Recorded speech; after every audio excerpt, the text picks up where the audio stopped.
В этом выпуске мы продолжаем говорить об эстонском изобразительном искусстве первой половины 20-го столетия и о выпускниках легендарной школы Паллас. В этот раз мы будем говорить о гениальном художнике графики, чьи таланты почитаются не только в Эстонии, но и далеко за ее пределами, чьи выставки проходили при жизни художника с огромным успехом и с не меньшим успехом проводятся в наши дни спустя 70 с лишним лет после ухода мастера.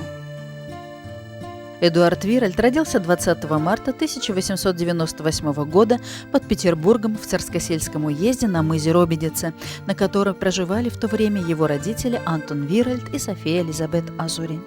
Первые рисунки, дошедшие до наших дней, нарисованы, когда Эдуарду было 7 лет, и он уже был учеником школы в ближайшем селе Калитино.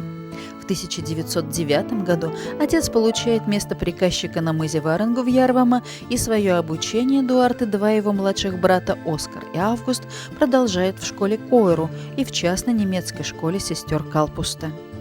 Любовь к рисованию и созданию форм у Эдуарда за это время только крепнет, и уже в 1915 году он студент Ревельской художественно-промышленной школы. Там он впервые осваивает техники линогравюры, ксилографии и афорта.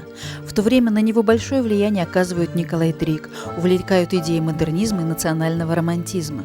Он уже тогда получает заказы на плакаты и открытки, иллюстрирует статьи в прессе и в студенческом альманахе «Норус».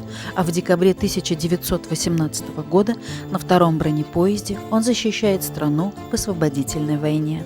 Эстонская республика получает долгожданную независимость, и уже на следующий 1919 год открывается художественная школа Паллас.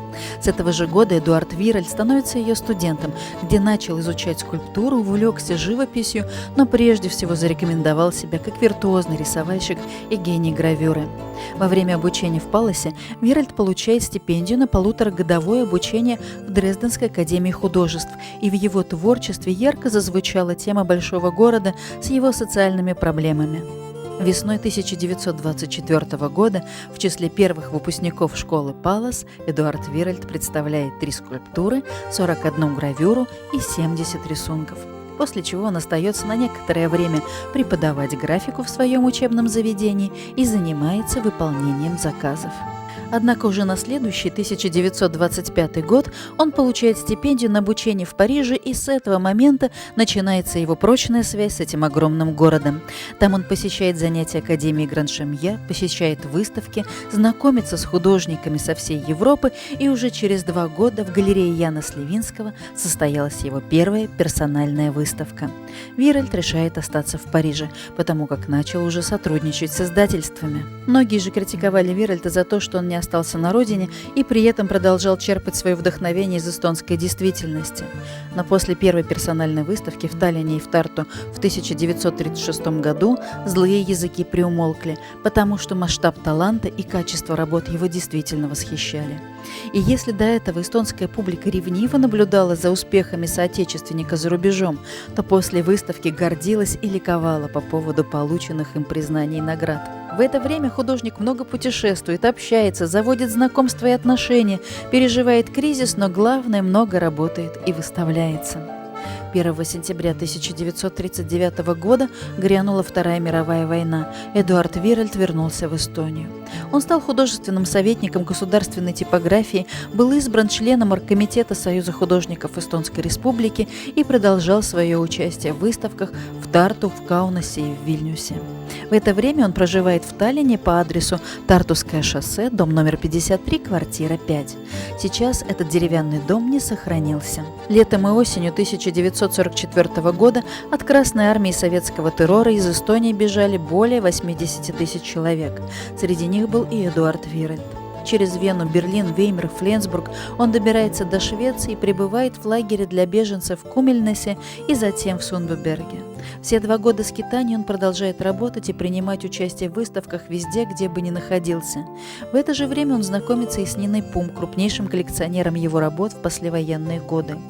И все-таки к осени 1946 года он возвращается в Париж, где и проведет остаток своей жизни и будет похоронен 12 января 1951 года на кладбище Пер-Лашез. Многие работы Эдуарда Виральта разошлись по частным коллекциям и надолго были сокрыты от публики. Однако постепенно они стали возвращаться. Так знаменитый коллекционер и агент художника Альфред Рюде собирал работы Виральта, созданные в довоенной Эстонии. И в 1979 году музей унаследовал его коллекцию, в которой насчитывалось около 3000 произведений. Живший после войны на Тасмании художник Мерт Росма подарил музею в 1988 году 220 работ Виральта. В 2005 году из Стокгольма вернулась в Эстонию значительная часть наследства художника – около 200 гравюр, более 350 рисунков, более 600 эскизов и 86 пластин, а также его архив, библиотека и инструменты. А в 2013 году по пожеланию Алура Рейнанса музею были переданы послевоенные гравюры.